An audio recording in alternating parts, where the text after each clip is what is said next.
It's recording. In the year 1985, racism was cured. Yay! Goodbye About racism. damn time. Wait, was it this or was it Alien Nation a few years later that did it? I'm a man barely who loves remember Alien Nation. Oh, I love that show. I love the movie and the show. Yeah, I was thinking movie, but yes, there was the show as well. Oh, Alien Nation didn't cure racism because of what all the aliens in that white. Well, they have all the were makeup. kind it's of hard to tell. olive. They were actually kind of olive skin. They actually all had like a consistently not quite Caucasian to them. My problem is when I picture alien nations, I think what I actually picture are the cone heads. That's actually a really incredible. The movie Coneheads is actually a really incredible story of immigration, though. Okay. I remember quite enjoying that one back in the day. So, like, because it's on the short list, I guess. It has a lot to say about American immigrants. Seriously, about people who immigrate to America for a better life and how they come here thinking it's going to be temporary, and then they wind up kind of stuck here and they build a life. It's a really great flick. I rewatched it about 4 or 5 years ago, and I was like, man. I mean, I have recent immigrants in my family. And I was like, yeah, it be like that sometimes. I don't think I've actually seen Alien Nation or Coneheads all the way through.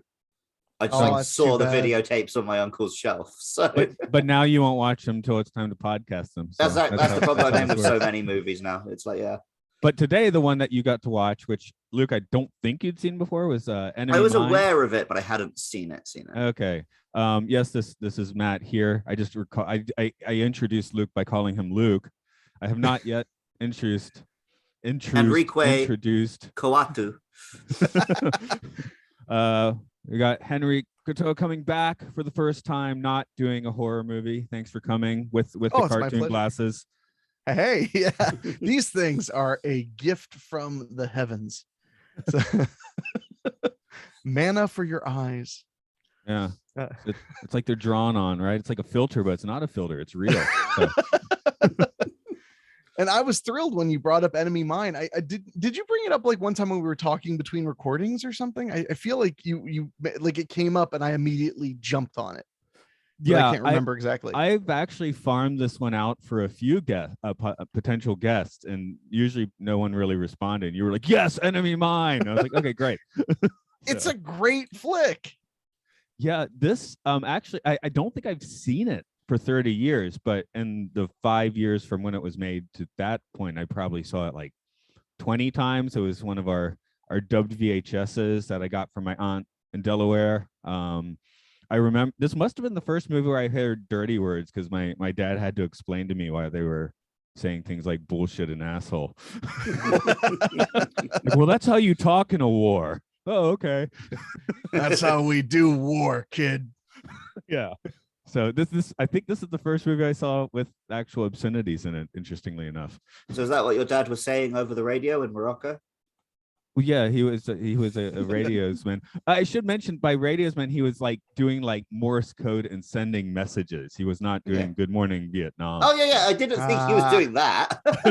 I was hoping he was doing that. Well, I should throw out the story then where I made a song a few years ago and my friend wrote the lyrics like Radio Man Morocco, and I think he did think it was like the Good Morning Vietnam thing, and at first my dad was like pissed off about it, and I had to explain, no, that one reference is a reference to the Clash, and then the guy obviously thinks you were on the radio, so it's not actually, and he bought that explanation, so that's good. So you were safe. It wasn't designed to piss him off. What was it? Because the lyrics started referring to combat rock. So he was like, "Are you trying to say I was a warmonger?" And I was like, "No. That's actually kind of a leftist thing to say because it's a Clash album." Yeah. Anyway, Henrik, you said you jumped on this movie when I said it. So what's your history with it? Enemy Mine was on cable a lot when I was I couldn't have even been 9 or 10 years old, and it was one of those movies that I caught it in pieces again and again and again, and then some Sunday afternoon I caught the whole thing when I was maybe, I don't know, 12, 13 years old, something like that. And then, and I always remembered, like, I never remembered exactly what the movie was. I just remembered the movie. I remembered, an alien and a soldier, and they come together, and, all this stuff. And then when I was in my 20s, I found another friend who happened to be, it seems like anybody who knows Enemy Mine freaks out when you bring up Enemy Mine. They're just like, wait, you've seen Enemy Mine? We can talk about Enemy Mine, And my girlfriend actually, she freaked out when I had already seen Enemy Mine, because her dad, that was like his favorite movie to show her when she was a kid.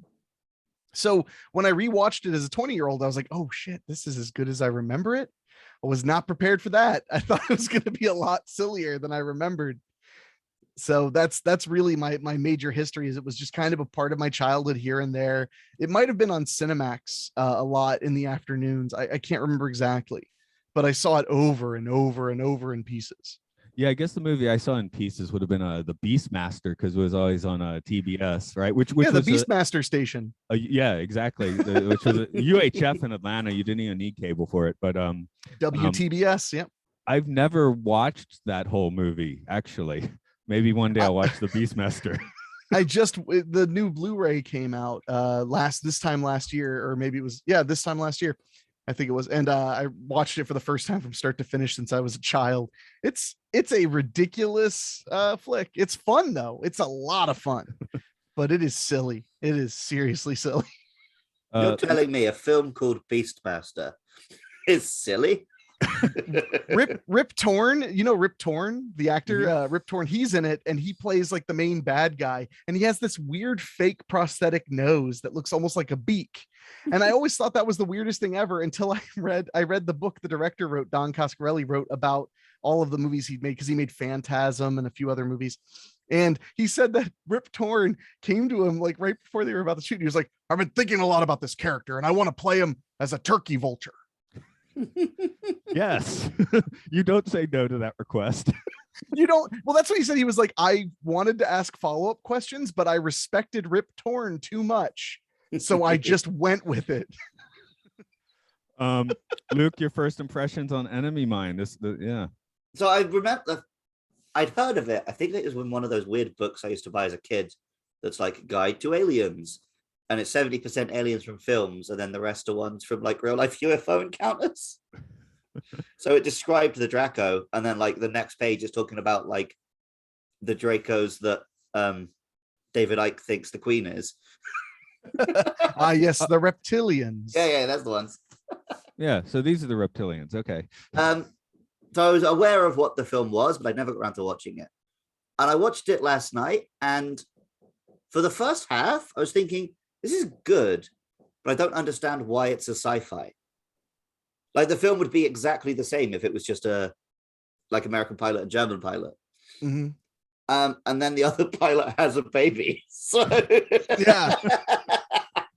Okay, I guess that's pretty sci-fi. Yeah, and we get just like that tantalizing hit of space action and stuff. I noticed on YouTube. I think I was just trying to see if you could actually watch this on YouTube. And there were like several fan films where like people recreate those spaceship sets, which only appear in the movie for like 2 minutes. So I was like, wow, they're like you said, Henrik, that's some obsession.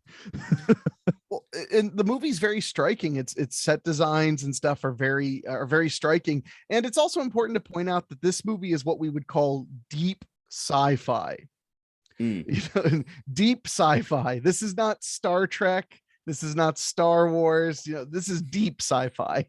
Often when people ask me what deep sci-fi is, I explain it as like when most of the characters, or at least half the characters, just plain aren't human. Like they're very far off. Like if you ever read a deep sci-fi novel, it's like, oh, so most of the characters are sacks of purple protoplasm. And you're like, yes. My favorite sci-fi books are The Culture by Ian M. Banks. And the planet Earth only shows up in like one of the books, and just to be mocked, and then they move on. That's almost Douglas Adams, right? Yeah. I guess it shows up a little more in one, but well, there's not even any characters from Earth in the Culture novels until like the last couple. We're just an irrelevance in that series. Well, and deep sci-fi tends to not be big hit makers in with audiences when they're turned into movies and stuff like that. Deep sci-fi tends to not be blockbuster movies. And watching Enemy Mine as an adult now, my first thought is like, who thought this would like sweep the box office? Who thought that like they should drop like, I forget how much, it was millions, tens of millions, I believe, of dollars. It was accidentally twice what it was meant to be. Oh yeah, I remember reading about that. Making it, yeah. And so that's my first thought is like, who thought this would, because the problem, and this is why it's deep sci-fi, the quote unquote problem with the movie it didn't have like enough big action scenes. It didn't have enough payoff to kind of keep a mainstream audience interested. That doesn't mean the movie's not great. I think the movie is awesome, but we're all benefiting from a great movie at the expense of many investors who never ever saw their money come back. Yeah, I just want to make it very clear. Good. Fuck them. Level one investors deserve. Yeah, they deserve it. Fuck them for making a great movie. Fuck them for taking a risk and helping creative always people making feed these themselves. Movies. No, I mean they should always be taking risks, right? Oh yeah. I don't care if they lose money. Make more films like this. Yeah, the fact that this movie exists is fantastic. I did get the numbers down. 17 million for the first attempt. All the footage scrapped, considered completely unusable. The second version, I actually had a bigger budget, it's like 23 or 25 million, with Wolfgang Pearson directing and filming in like the Azores or some Canary Islands, something like that, and West Germany. The movie itself made 12 million, so it didn't make the budget back of either of the budgets. Yeah, it did. And there's that rule of thumb that a movie needs to make double its money to break even because of the amount of money in prints and advertisements. Yeah, because I was reading about the same thing, and apparently like a big part of that is just they did not know how to advertise this film. No, not at all. They make it look like it's a big action movie because the poster's just the two of them staring each other down and there's a space battle in the background. Yeah. I think 1985 is still a little bit before people really started like obsess over box office stats. Like it's like in 1985, you see it, it's a movie, right? You like it. You don't really think about if it's successful or not. That is for the bean counters to be thinking about. It wasn't really till the 90s that the box office game became such a thing. Is it Titanic? It was before that. It was Terminator 2 and Aliens in particular. James Cameron kind of invented by accident the major blockbuster.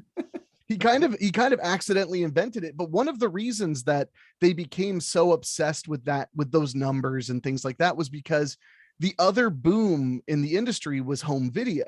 And if you had commercials everywhere, #1 movie in America for 15 weeks straight, over $120 million at the box office, all the video stores would order tons of copies of it on tape too.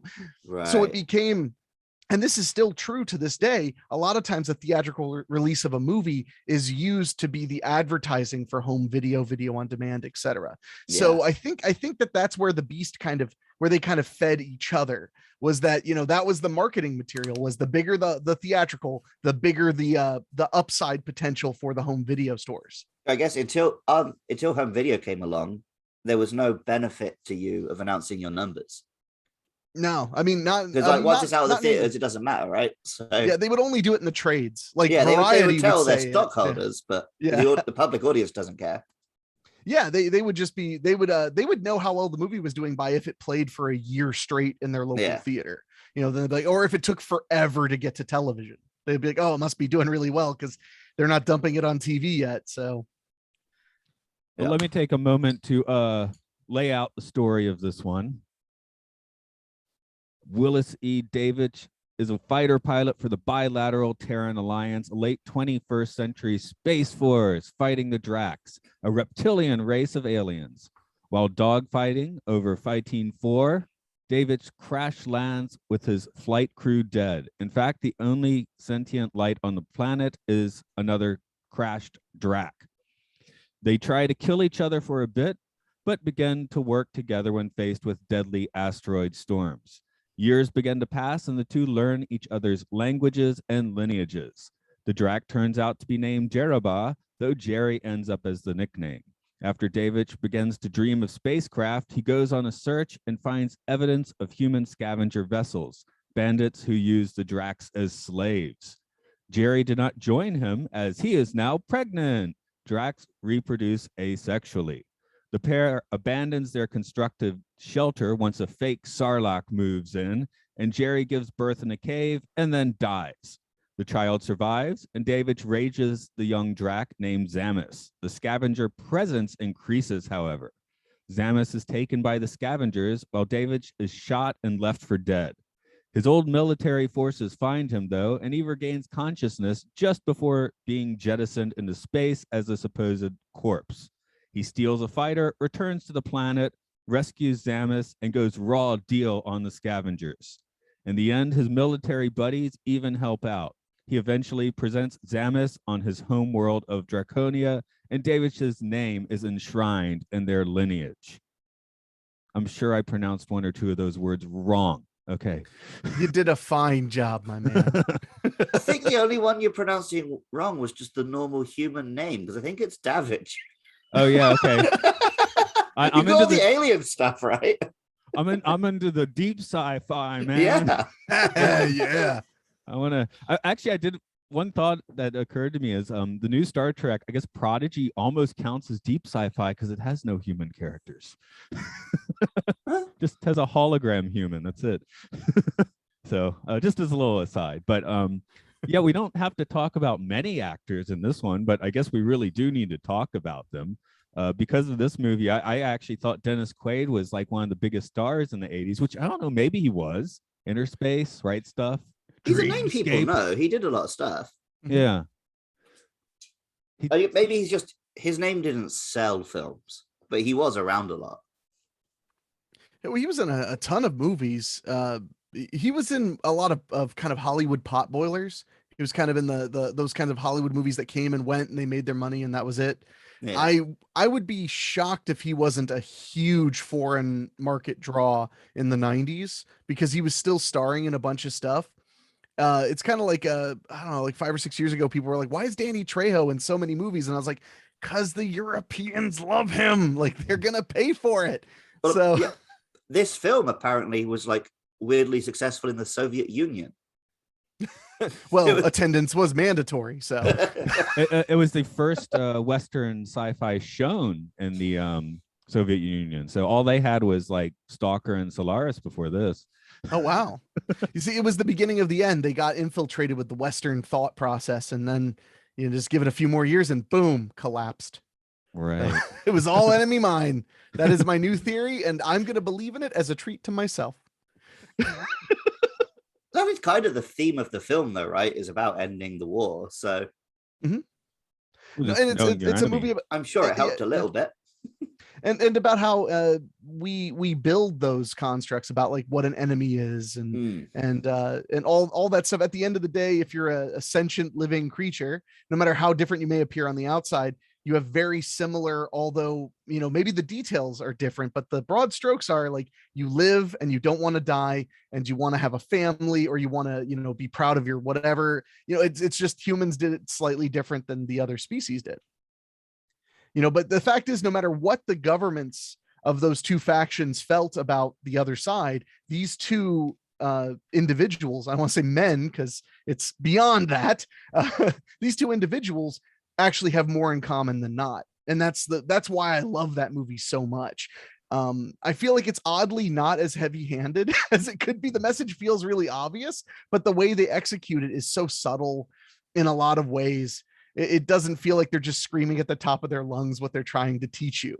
It feels like they let you actually learn it through great performances, through great writing, and through great makeup and just through great production. And of one course, part I really like for emphasizing that at the start, he's screaming, I hate him, I'm going to kill him when they're having the battle. Then when he lands, you find out he's never even seen a Drac. Yeah. Like he just hates him because he's been told to hate him. Yeah, or because it's what helps him be able to wage war every day. Yeah, well, yeah, it's how he sleeps at night, right? Yeah, they shoot at him all day, so he's gonna hate them. But in reality, it's not really that simple. I mean, I wouldn't even want to imagine what you have to do to get up every day and fire at people. Well, that's why a big part of military training is not how to do it; it's just breaking down the barrier that won't let people do that. it's teaching people to dehumanize the enemy or to see them as, something you're allowed to shoot at. It's doing the opposite of the films in the 1930s, with World War I, where a lot of Americans just wouldn't shoot, right? Because they were like, this doesn't feel right. I'm not going to do it. So, but by World War II, they'd see on the gangster flicks and stuff, right? So it's like, be hip and cool. You got your gun, right? Well, I think World War II also, thanks to Pearl Harbor, had a lot more anger. The American, the people who joined up the military had a lot more anger, personal anger, because, who gave a shit about the Archduke Ferdinand? Nobody. Nobody. But World War I was just Europe's piss wave, like dick measuring competition. Yes. With World War II, you could definitely make an argument. Maybe we had to fight parts of that. Probably so. So it's like, but Pearl Harbor definitely made it. It's like any good action movie. This time, it's personal. Yeah. Unless it's the movie Pearl Harbor. Unless it's the film Pearl Harbor. Yes. Ugh. Yeah. Our other big star. I mean, Lou Gossett Jr. was Action Man in the 80s. Mm-hmm. He was in come on, Iron Eagle and Iron Eagle 2, Yeah. And some other stuff. I could just remember Iron Eagle at the moment, but but he acted the hell out of this movie right through the makeup. He was perfect. I mean, acting through that much makeup is difficult, but I did notice they left quite a bit around his eyes and around his mouth for him to emote, because you'll see like Klingons in Star Trek usually at least leave their face area except for the nose, so they can act. He did a lot of stuff with his body as well. Right. Like a good Spider-Man actor, he was really overdoing it and hamming it up so that when you look at him, he's expressing through everything he's got because he doesn't have so much of his face. And the rolled R's were Gossett's input. Apparently just liked rolling his R's. They liked hearing him do it. They're like, make that part of the language. Really, especially early in the film, he really comes across alien. He does some real weird movements and stuff, makes a lot of noises. And it is wild that we have basically the co-star of the film who's out 60% into the film. So I guess that's well, and we never see his face as well. Right. So it's I guess that's quite common these days, but yeah, in 1985, because you really cannot recognize him. Even for me, I was like, what, wasn't that Lou Gossett Jr. in this film? And I'm like, I can't quite work this out. And I had to double check, So not the most giving role, I guess, but fantastic. Both of them are fantastic performances. So he definitely put himself into it, and that's the sort of role that you can imagine an actor being like, it's a dumb space lizard, I'm just going to put in a hammy performance and call it a day. The film would totally not work if he'd done that. So well, I think when he saw, when he read the script and it's like, oh, it's just the two of us, then he knew, okay, so there's a lot of weight on this performance. I'm gonna have to punch for the sky on this one. And that's an actor's dream, being able to have even just half a movie be just you and another actor performing, because that's boiling it down. There's nothing else to play with. You've got costumes and makeup and you and the other person, and that's it. You guys are going to sit and talk and make the entire movie work. That's daunting, but that's what actors live for. Yeah. I feel like I'm biased on how big a role the kid had in the movie, because I first saw this at 6 or 7. So of course I would have most identified with little Zamus. Watching it this time, is he? He's not actually in this that much, is he? No, he's not, and I'm kind of glad, because I got big Alexander from Star Trek energy from him. Yeah, especially how fast he grows up. So that's kind of fun. I think there's a scene at the end where the bad guy's holding him and he's waving his arms around, and it's just like. Adolescents are annoying in real life. So if anything, Terminator 2 didn't learn the lesson from this. That's my favorite film of all time. But no, when I was a kid, all I wanted in the world was to have my own Terminator like Eddie Furlong. So I still, when people ask me what's my dream, I say I want to be friends with a robot. And that's because I grew up watching Terminator 2 and Short Circuit every day. Okay, so he just curious, because like I said, when I was 7, I was like, oh, there's a kid in the movie, whoa, and it's like hard sci-fi or whatever. So Well, I wouldn't have called it that when I was 6 or 7, but I was surprised because had not knowing the plot of the film in advance, I'd assumed the two leads would be in it throughout. So I was pretty surprised when it's like you say, he dies pretty early on. And I actually, I believed Quaid had died as well. When they had the fake out death, I was like, whoa, this film is ending bleakly. Yeah. Both of them are dead and the kid's in slavery. You want to make an anti-war movie, then that's how you end it. One other weird thing that came from this movie mostly, when I was in high school especially, and I was getting bored listening to whatever was in class, I'd like doodle people, right? And then like kind of like age them, kind of like how Davish is in this movie, showing up clean cut and eventually, getting all hairy.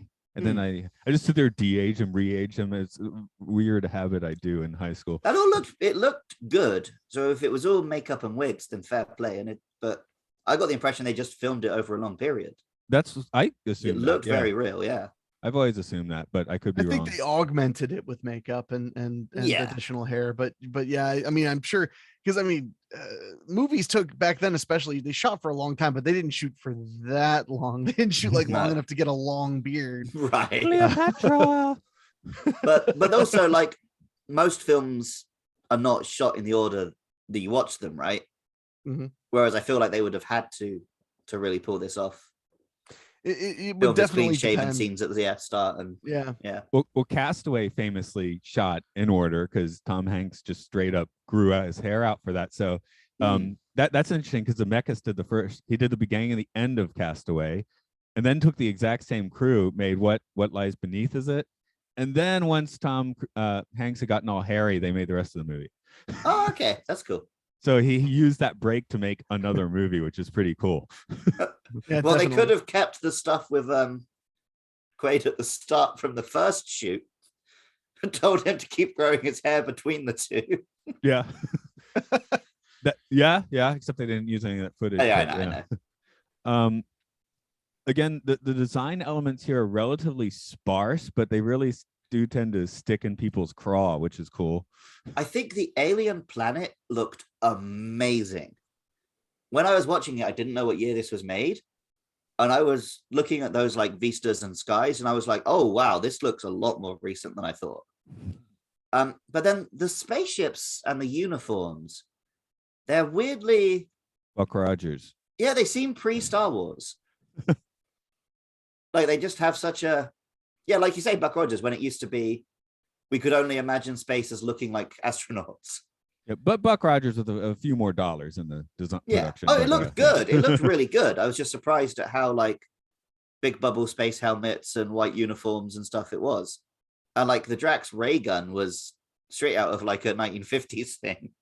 I guess that's why this one gets the weird obsessions, especially about the spaceship stuff, despite it only being in the movie for a couple minutes, because it's maybe the last iteration of like space race porn. Yeah, I guess nowadays you'd only get that if someone was doing it as a deliberate like homage or nostalgia piece. I mean, I don't think that's what they were going for here. Does Interstellar get there? Interstellar's like, because the reason it's weird in this one is because it seems very far in the future, but the aesthetic is a little closer to the present. Whereas Interstellar is only supposed to be a few years in the future, right? Like It's still NASA. Whereas the stuff they're doing is like pure Star Wars, but the characters doing it US. But I guess it's meant to be a modern military metaphor, so they can't look too, out there with the character costume designs and stuff. And I think they wanted to keep I think they wanted to make sure people could kind of identify with it quickly, kind of look at it and feel familiar with it. Cause you want to feel like you're Quaid, you want to feel like you're in his shoes. Right. That's how you get the most out of the movie, is by identifying with him. There was the sketch comedy show Human Giant, and they had a sketch once where it's a guy, because the makeup, the Drac makeup is kind of like your standard, very well done, but I mean this is like the standard for your reptilian alien, right? So they had a sketch where one of the guys is on like a a sci-fi TV show, and he's tired of spending 4 hours in the chair every day, so he just gets himself surgically altered to look like the alien. And then of course the show is immediately canceled after he does that. So it has him like trying to get new roles, like where he's like showing up in like a romantic comedy, but like in this like alien, looking like an alien. So but yeah, just I wanted to use that to as a getting into the makeup thing. Yeah, the alien makeup is really good, and it does it a really nice line between he's still human enough to act, but he's got some weird like pulsating parts, and like his mouth's a bit weird, so he doesn't just look like when you talk about a Klingon, it's just a human dude with some forehead ridges. Yeah, Whereas, the gill things were definitely a nice touch. Yeah. Kind of look like Piccolo from Dragon Ball to me. Okay, I can see that. One thing I did notice, I was watching it like in a like I guess a Blu-ray level. You know, on a Blu-ray you can kind of see the where the application goes, but I don't know, as you know, I like knowing how films are made, so it didn't really bother me. I was like, oh, that's interesting. Yeah, Blu-ray is not as forgiving as even DVD. I was watching a B movie the other day that was shot on VHS in the mid 90s, and I was shocked how good the makeup looked, and I was like, well, I can barely see it, which helps immensely. Yeah. Although 35 millimeter of course is going to show you detail, so I don't remember why. I didn't see this in a theater, but when this was in theaters it would have looked the same as it does on the Blu-ray now, so that can't be the whole story. The only difference is that when you have the Blu-ray, you have that theatrical quality experience at your leisure, and you have the best seat in the house every single time. So you can really sit there and be like, wow, I can kind of see the edges of that makeup. When you're in the actual theater, you're maybe a little bit more engrossed and a little bit more distracted. Yeah, you let yourself get taken along for the ride. Exactly. But most people, I mean, because the old movies are the most popular segment of the Blu-ray market. And people find a charm in getting to see the edges a little bit and getting to see the details more. So only a few people are, VHS purists. And I know a few, and they're weird. It always amuses me that for guys like us, we always notice this stuff. But you forget that most normal people don't. Like whenever you bring up like, oh yeah, the CGI in that film was terrible. And they're like, was it? Looked real to me. So, oh yeah, that's because you don't spend all day every day looking at robots. Yeah. I was also thinking not maybe this doesn't mean as much to Luke, but I think this was one of the first PG-13 movies, because they did it in Indiana Jones and Temple of Doom, rated PG. Dude gets his heart ripped out. They're like, gee, that's a little too much, so they made up this one between PG and R. And this must have been one of the first, if not the first PG-13s. I can tell you what the first equivalent in the UK was, and that was Spider-Man in 2002. Was the first 12A. Wow, that took a while. Okay. But we'd always had 12. We have PG 12, 15, 18. Oh, you had 15 before. And then 12A was a little bit softer. Yeah. I just confirmed it because I thought I knew the answer, but the first PG-13 movie ever released was Red Dawn, 1984. Well, the kids have to know how to fight the Ruskies. Goddamn right they do. And they need to learn how an occupation works. That's what I meant to do in my synopsis. I used raw deal as my reference, which also works, but yeah. Yeah. Nah, we need the Schwarzenegger Nobody aspect. Gives Quaid a raw deal. Doesn't work quite as well. I do want to kind of just take a moment to compare this to other sci-fis. Again, I was talking about how the makeup is pretty iconic in this movie.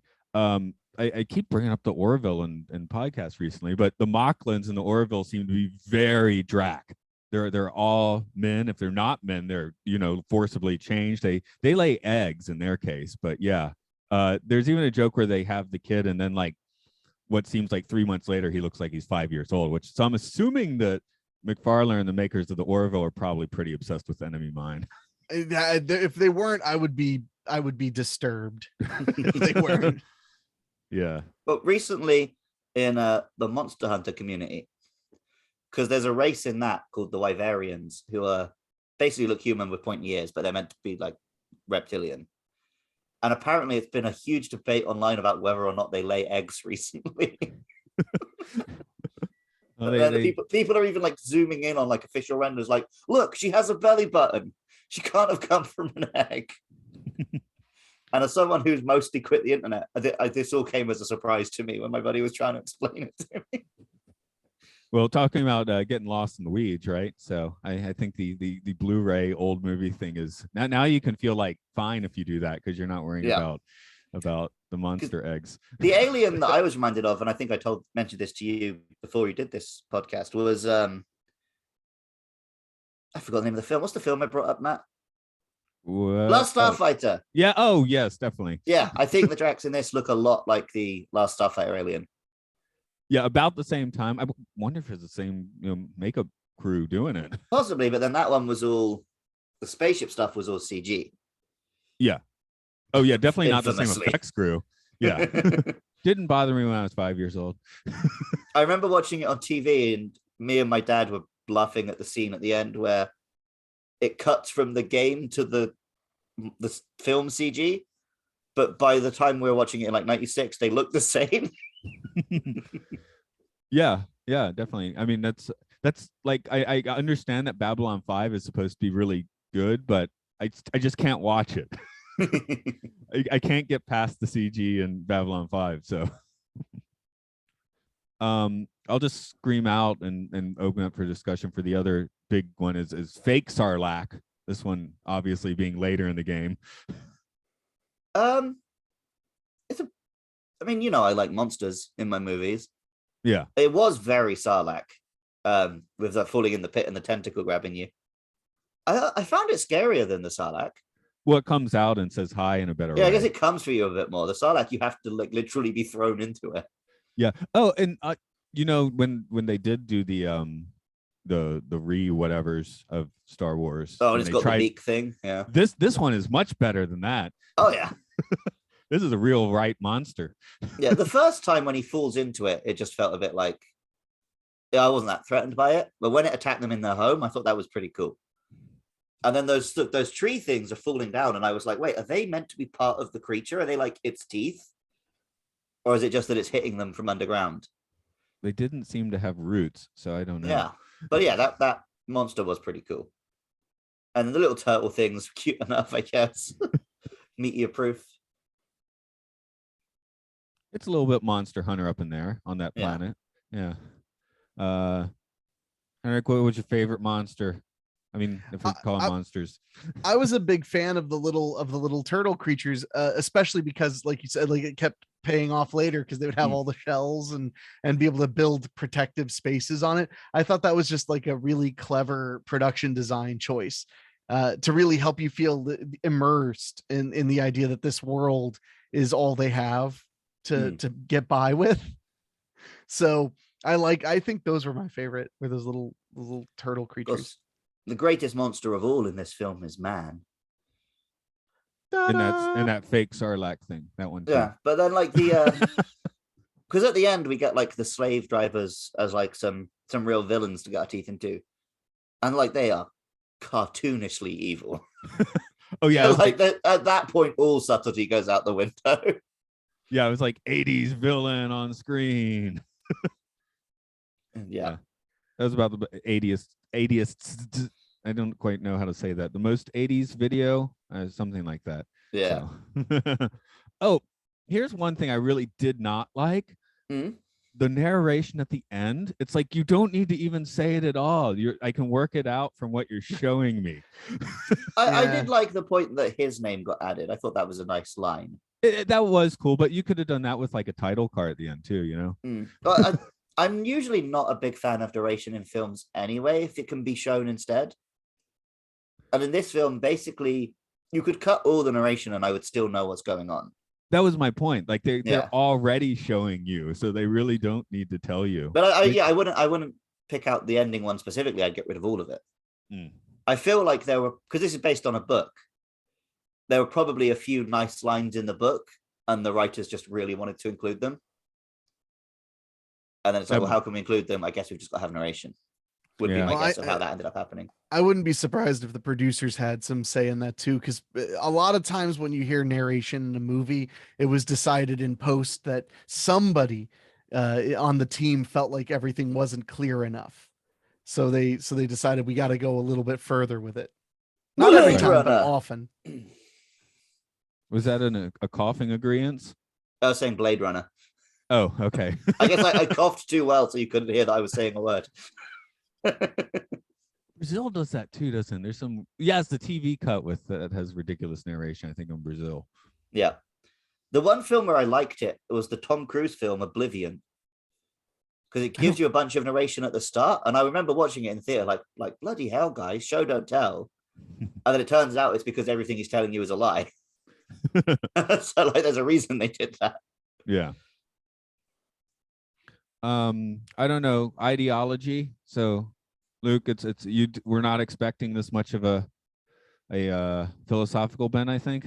Oh no, I was expecting as much of a philosophical bent. That's exactly what I was expecting. Okay, so what'd you get? I liked it.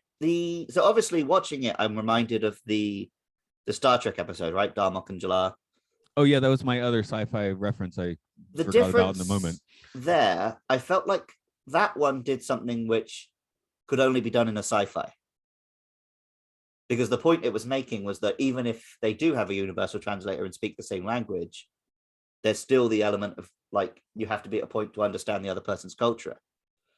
And I feel like this film could have done a bit more with making the alien more alien. Because at the end of the day, it turns out they both just communicate by speaking languages and they learn each other's language. So again, like I said, it could have just been, American pilot, Japanese pilot or something.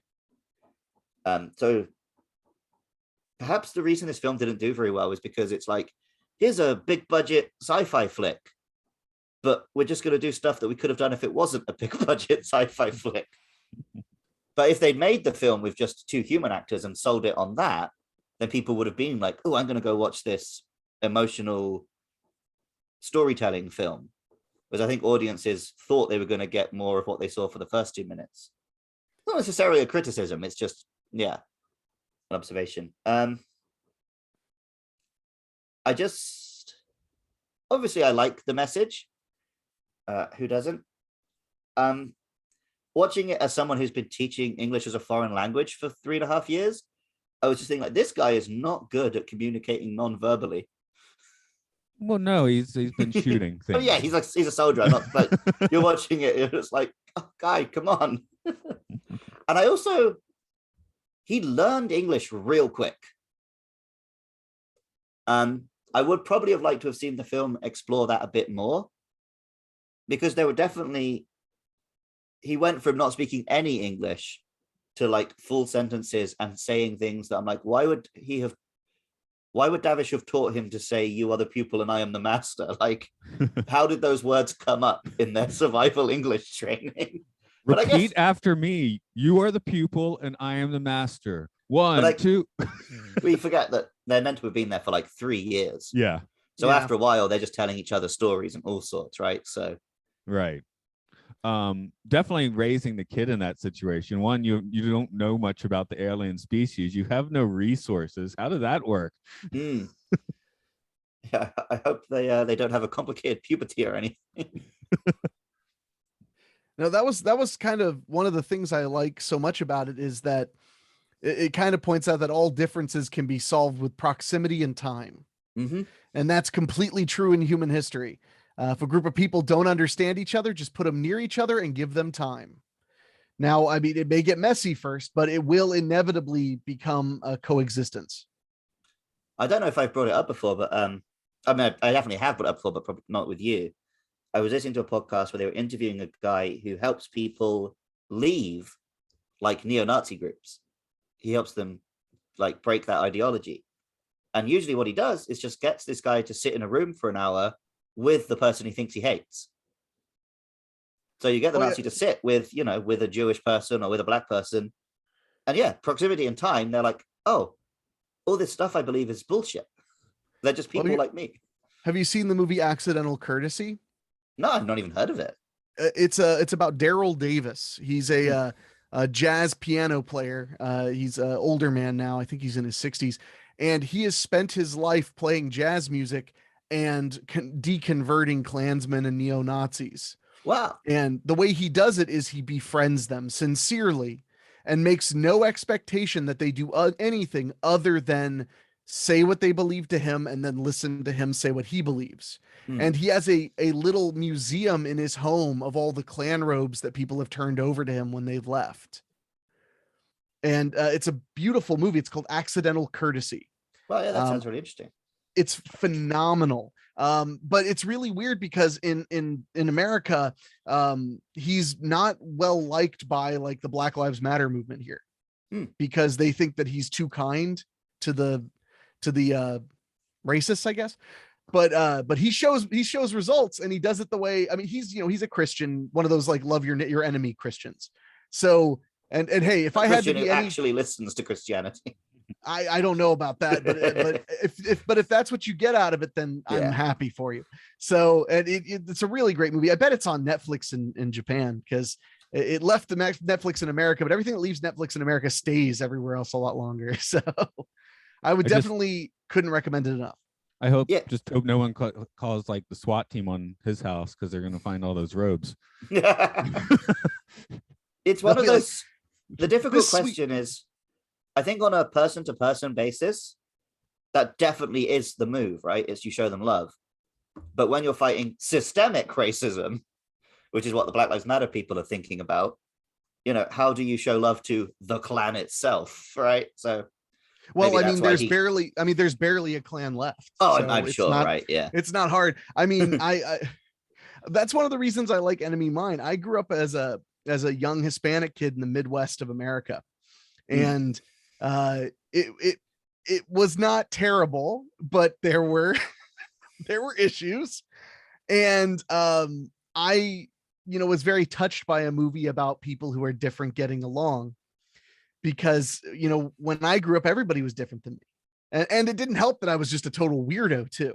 That really hurts more. Right. In a lot of ways. So, I was like, oh, cool. I got this name nobody seems to be able to pronounce. Now, this is in the 90s. Now it's like, there's plenty of Hispanics in Ohio, but back then there were not that many. In fact, the only other Hispanic I knew was my stepdad.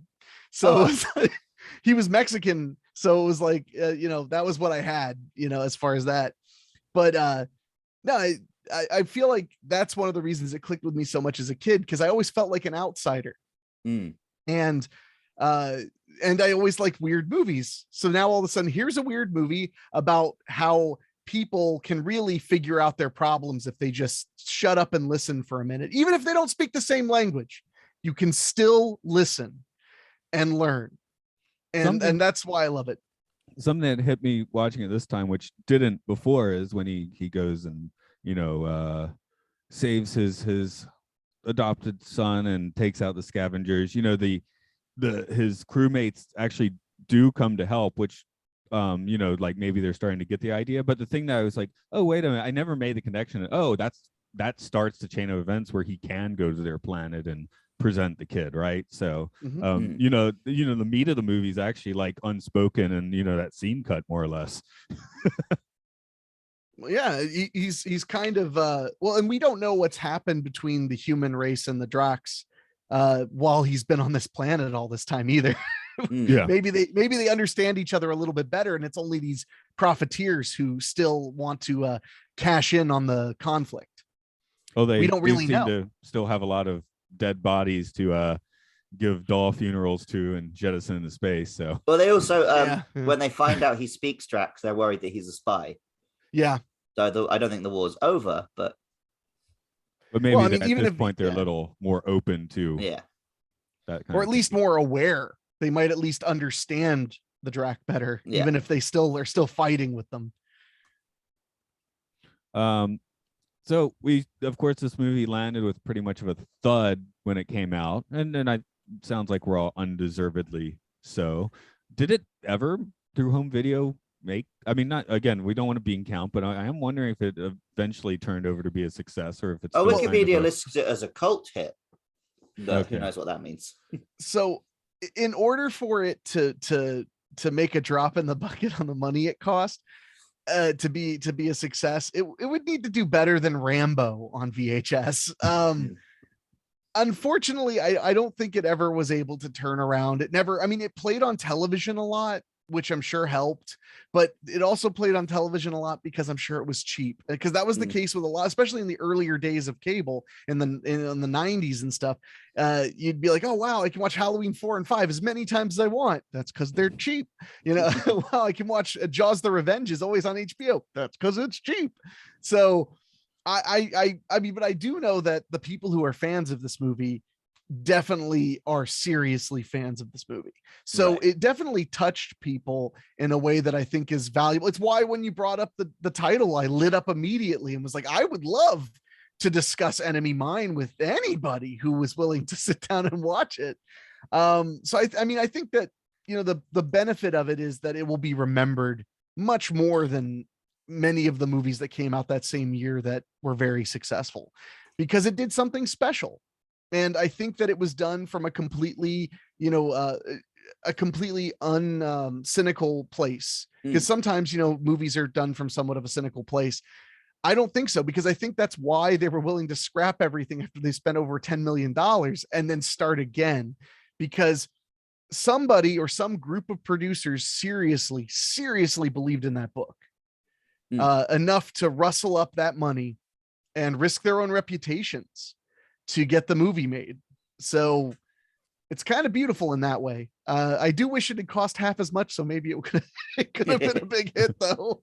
Another one, it might be Time Proximity. It might even be some of the same crew, but you know, skipping demonic Tim Curry, I felt like it did have a little bit of the same look as Legend on the Planet a lot of the time, like especially the forest and some of those shots of moons and stuff just seem to have that kind of feel to it.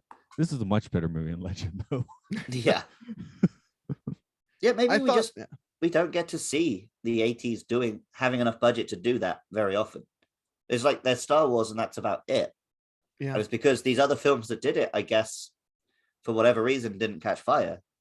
But yeah, this film looks beautiful. Yeah. It's incredible. And I think that it's because they put an immense amount of effort into finding the right places to shoot and then dressing them well. You know, they and that's the kind of thing you can do when you got, you know, $20 million to work with, is you can fly first class to a lot of spots and decide where you want to set up your production. One interesting quote I saw was he was saying the first attempt at filming, they were filming in Iceland.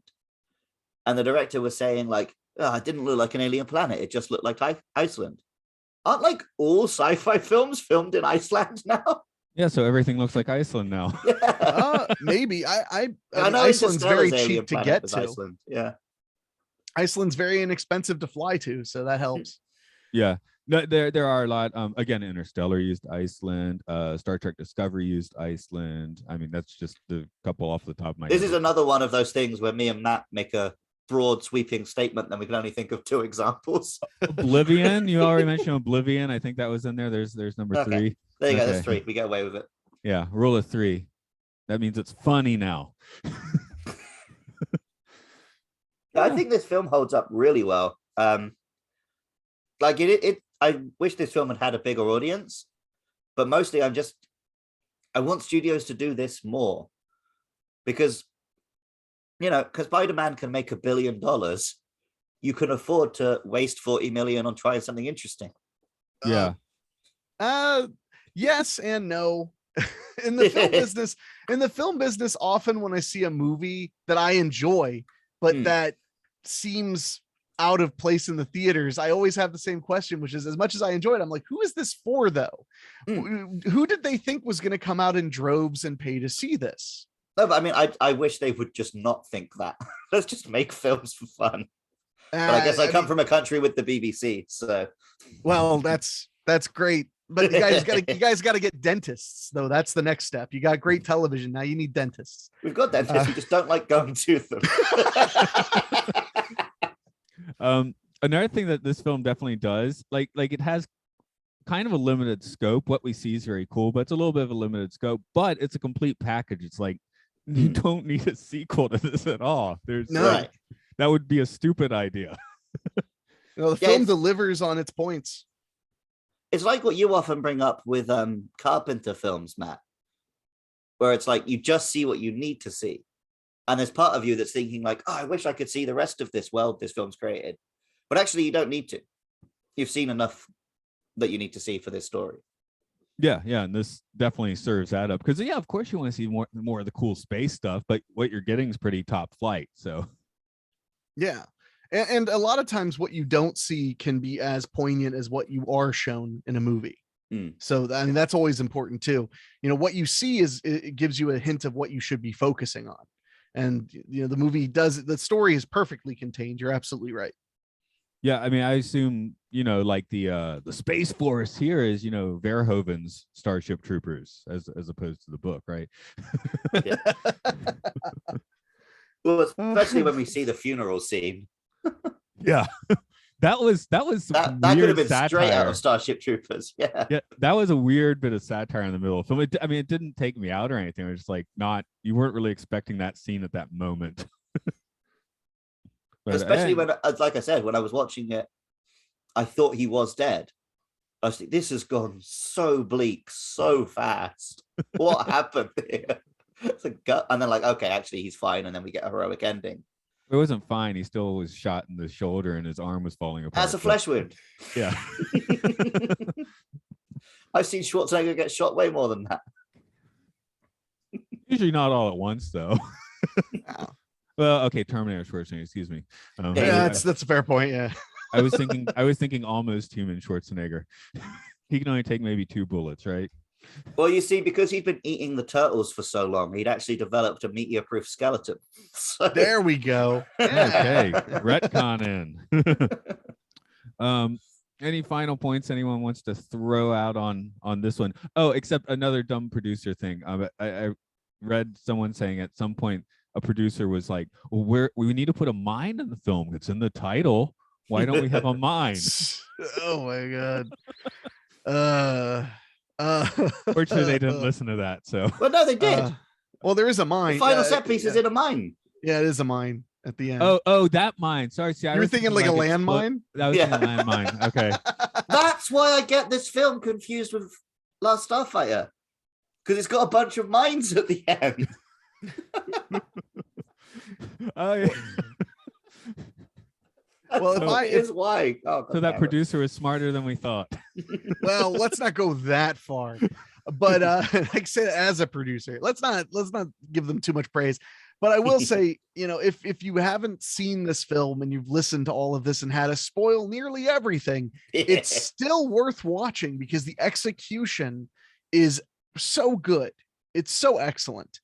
So I would say, even if we've spoiled the entire damn film for you, you should sit down, watch it, maybe with somebody you love, and that way, you'll really know if they love you by if they're willing to sit through some deep sci-fi with you. So, well, like I said, I went into this film knowing the premise, knowing basically what happens, and I was still engrossed. Like, it's not a M. Night Shyamalan twist-a-thon. You know where it's going. It's just seeing these characters take this journey is very enriching. So yeah, I think anyone, and it sounds like most people haven't seen this film. Yeah. So I hope someone listens to this podcast and does go check it out. I guess we should just amend that Wolfgang Petersen's later career was very successful. So it's not like this killed his ability to make films, fortunately. Oh, yeah. He was the hired gun after the first fail. So you can't really... It sounds like everyone at the studio thought like, oh, the marketing department messed this one up. Yeah. And they might have. I mean, one of the biggest death knells for any major studio movie is when like the marketing team has changed by the time the film is done. Because and that happens a lot. So then the marketing team is sitting there with a movie that's already done.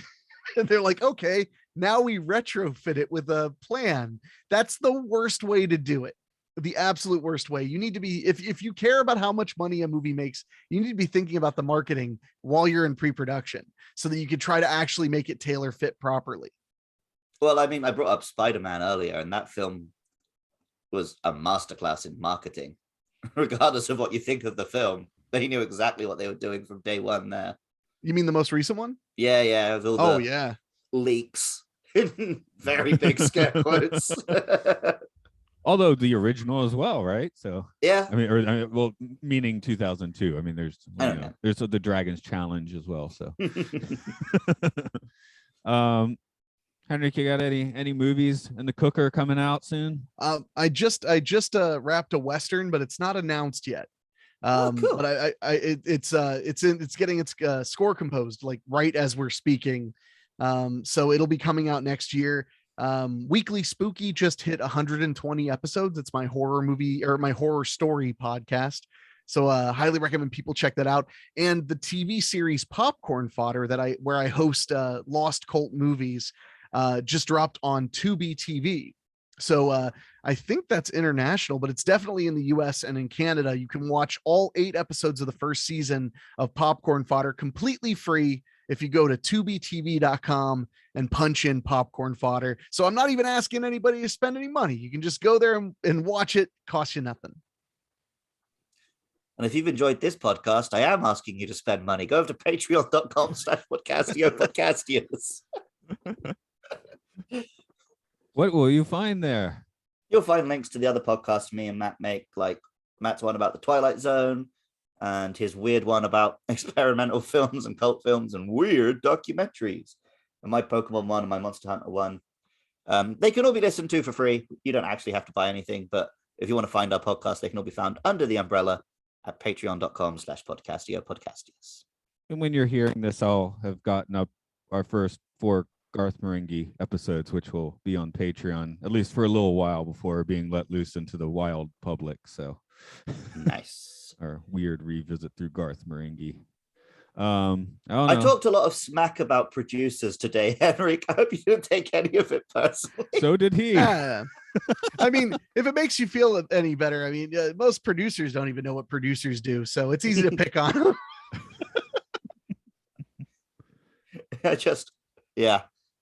Anytime films get boiled down to the money, it rankles me because I wish they wouldn't, but unfortunately that's the world we live in. Well, it's not the world we live in anymore. You can make movies for very, very cheaply that's now. True. I guess a film like this would be very doable now, right? You could make a Just film 2 like characters. that with that level of talent. You could make a film like that for $2 million now. Yeah. And it would be a success in that range, in that budget range. You could make it a success between the US and international, as long as you don't put anything in it that offends China. I'm not joking. Yeah, I know you're not. I'm thinking I'm just wondering, male birth, is that a bit too close? That might be. I know that in China, like if you have 2 gay male characters, they'll just dub it to make it sound like they're just really good friends. Yeah.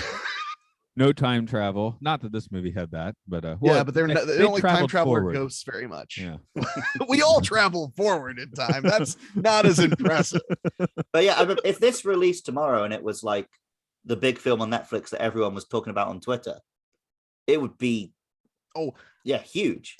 As a Netflix, this could be like a $15 million Netflix original now and be successful.